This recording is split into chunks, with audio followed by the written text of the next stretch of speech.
I'm Kellen Marion, and welcome to STEM to Share.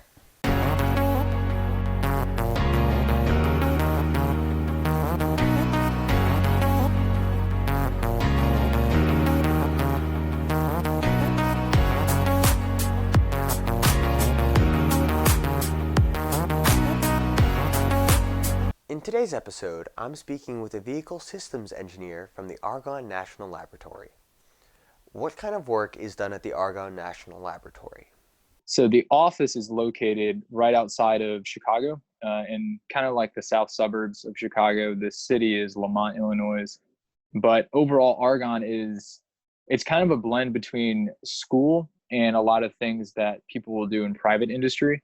Argonne likes to say there are dream teams of world-class researchers work alongside these experts from industry and academia and some government labs to address some of the challenges that our world faces today, specifically with clean energy, environmental technologies, but also national security. And at a high level, that's the main core function of Argonne. What do you do as an engineer? So my job directly as a vehicle systems engineer, I'm a part of the advanced vehicle technology competitions team.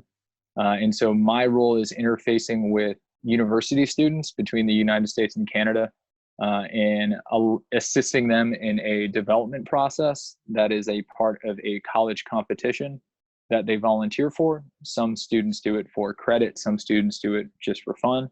But myself and the team that I work on, we set up what could be considered like year-long homework assignments, but we also write the assignment, but we also grade the assignment. And at the end of each year, we assign a winner based upon how well the universities perform. What do you find exciting about your job? So I would say the position that I'm put in is unique in the sense that I get to have a lot of creative control. A lot of the times, people in early career or even a first or second job out of college will find themselves having to do everything that their supervisor asks of them without a lot of ability to decide for themselves what are the things that they want to do. The position that I have at Argonne really allows me to craft the assignments and the direction that around 1,200 students will have to follow, for better or for worse, for the next 4 years.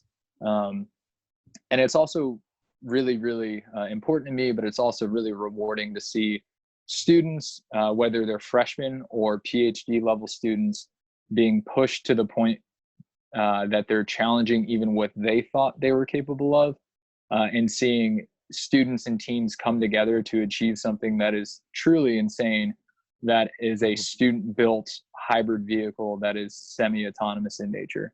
Can you please tell me what the EcoCar challenge is from start to finish? So a little bit of background.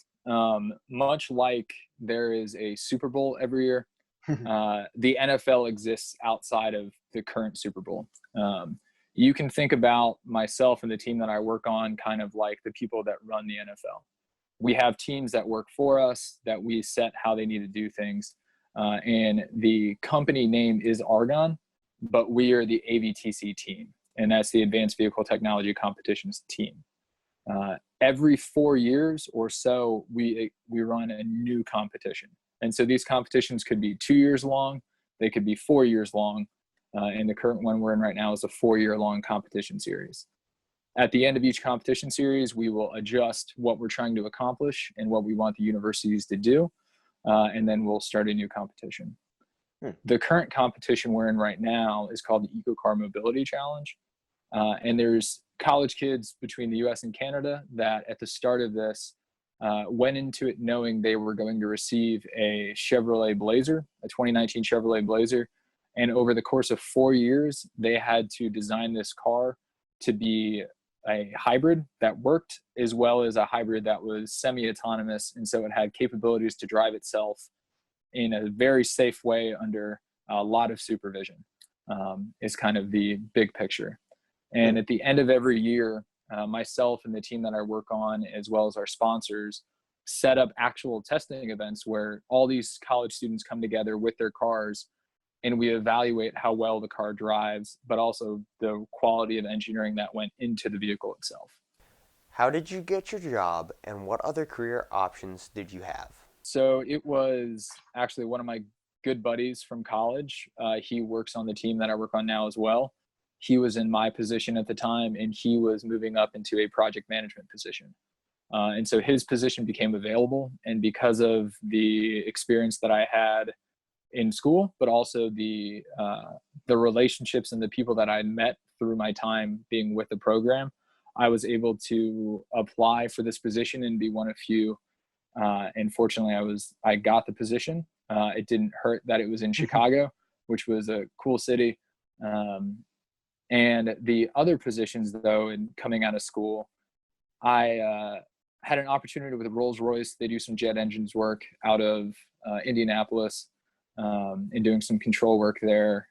SpaceX, you may be familiar with their recent stuff. I was looking at doing structural analysis for them.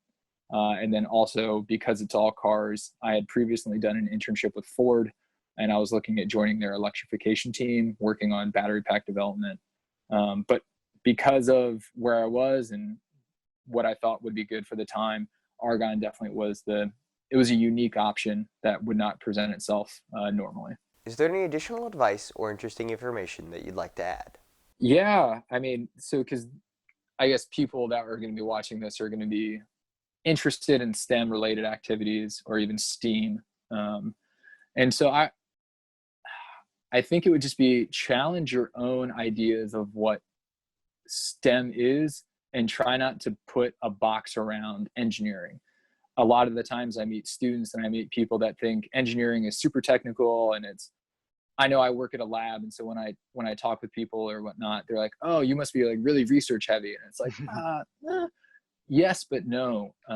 I truly believe that engineering is just problem solving, and there's two sides to that. One is in your classes, you're given a math problem. Your job as the engineer is to solve that problem. It's technical work. But there's front end work that actually has to sit down and define what is the problem that has to be solved in the first place. And that's where it's a lot more people to people. It's a lot more talking about big ideas and brainstorming, but distilling it down to something that a technical individual can take and do. And I fall more in the front end. I like defining problems. I like working with other individuals, whether it's project management, communications, all non-engineers, to come together and say, like, what is the problem that we're actually trying to solve? And then we can pass it off to someone that can go sit in a dark corner and crunch all the numbers for us. But they're all valid. So yeah, I would say just you can learn something from every aspect of engineering, because it is just problem solving. And then the last thing I would be sad not to mention, but failure is inevitable.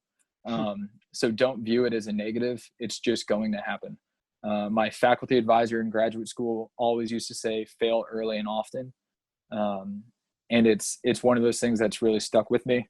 And so I would encourage anyone that does see this to not view any failures in life or in academia as this like catastrophic event. It's something that you can learn from and that you can correct to. So thank you all for watching. Please like, share, and subscribe, and follow me on social media. Links are in the description below. Bye.